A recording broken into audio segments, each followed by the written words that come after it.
Essa depreciação ela foi a maior em 13 anos, da ordem de 46% ao ano. Em 2002 tinha sido mais ou menos 48%. E em 2015, essa apreciação ela foi causada por incertezas com relação a mudanças na taxa de juros norte-americana, a forte reação do mercado a incertezas fiscais e políticas na economia brasileira, e o câmbio se depreciou, e diferentemente dos momentos anteriores, da crise de 2002, da crise de 2008, o câmbio não voltou a se apreciar logo na sequência. Ele permaneceu depreciado depois de quase 5 anos, né? Ele permaneceu ainda num nível relativamente depreciado. E quais são os fatores que explicam isso?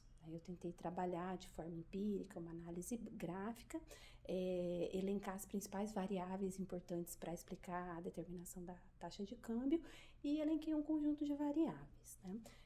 Primeiro que no ciclo de apreciação cambial que nós tivemos, né, principalmente de 2004 a 2010, teve uma variável central, que foi os termos de troca. Foi uma variável fundamental para a apreciação do câmbio. Os termos de troca é a relação entre os preços de exportação e os preços de importação. Então, dado o aumento no preço das commodities, essa foi uma variável que aumentou bastante e contribuiu significativamente para apreciar a taxa de câmbio.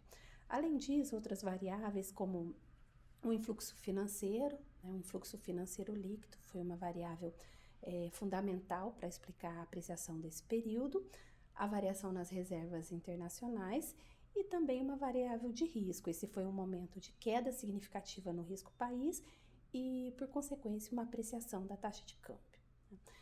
Já nesse segundo período, que é o período que a mesa se propõe a analisar, que seria de 2014 para frente, a gente tem uma reversão desses fatores que foram considerados importantes, né? Primeiro, que a gente tem um fator de risco, que é fundamental, e que inclusive essa variável de risco, em termos de coeficiente, né, ela é muito maior do que o período anterior, porque o risco também é uma variável importante no primeiro período, mas que no segundo período ela se torna ainda mais correlacionada com a taxa de câmbio.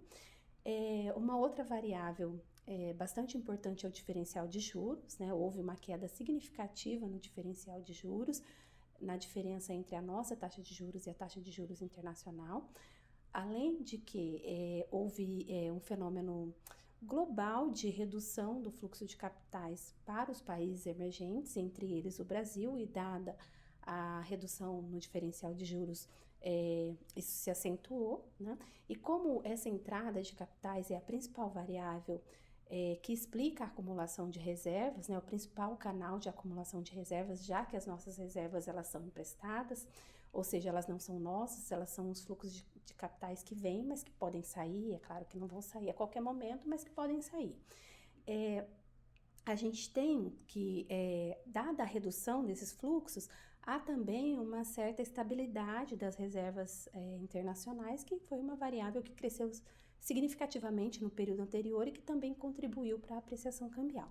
Então, a gente tem uma convergência de vários fatores, né?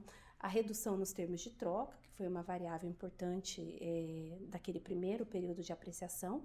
Além disso, uma redução nos influxos de capital, uma redução no diferencial de juros e uma redução na acumulação de reservas internacionais. Então, no meu entender e na apresentação que eu fiz lá na mesa, esses foram os principais fatores que explicaram por que a taxa de câmbio não voltou a se apreciar, embora, né, a tese do novo desenvolvimentismo ela diz que há uma tendência cíclica de apreciação da taxa de câmbio, mas que outros fatores aconteceram nesse momento e, diferentemente de 2002 e de 2008, a taxa de câmbio não se apreciou logo na sequência, né? E só fazendo um panorama da mesa, outras análises foram feitas, algumas mais puxando para o crescimento, do Paulo Rabelo, e é claro que é uma variável fundamental, porque quando há essa redução nos fluxos de capitais para os países emergentes, um dos fatores que explica isso é a redução no diferencial de crescimento entre os países emergentes e os países ricos. Então, é um fator que eles consideram importante.